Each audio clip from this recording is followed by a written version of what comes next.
Penyidik Kejaksaan Negeri Purworejo menetapkan 2 tersangka dalam kasus tindak pidana korupsi dalam program peningkatan pendapatan rumah tangga miskin atau Propendakin tahun anggaran 2018 di lobi Kejaksaan Negeri Purworejo, Jawa Tengah.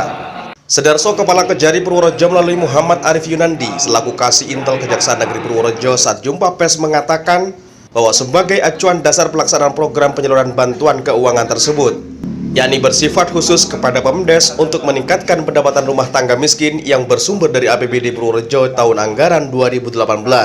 Dan untuk tersangka yang sudah ditetapkan ada 2 orang berinisial DMM 54 tahun dan 1 orang berinisial S telah meninggal dunia. Peran DMM dan S tersebut telah memalsukan Peraturan Bupati Nomor 37 Tahun 2018 sehingga bertentangan dengan Peraturan Menteri Dalam Negeri Nomor 80 Tahun 2015 tanggal 31 Desember 2015 tentang pembentukan produk hukum daerah.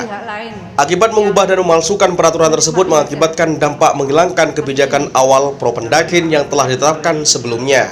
Dan atas perbuatannya tersebut tersangka telah melanggar pasal 2 ayat 1 Subsedar pasal 3 dan pasal 9 Undang-Undang RI Nomor 31 Tahun 1999 tentang tindak pidana korupsi, sebagaimana diubah dengan Undang-Undang Republik Indonesia Nomor 20 Tahun 2021 tentang perubahan atas Undang-Undang RI Nomor 31 Tahun 1999 tentang pemberantasan tindak pidana korupsi JO pasal 55 ayat 1 ke 1 KUHP.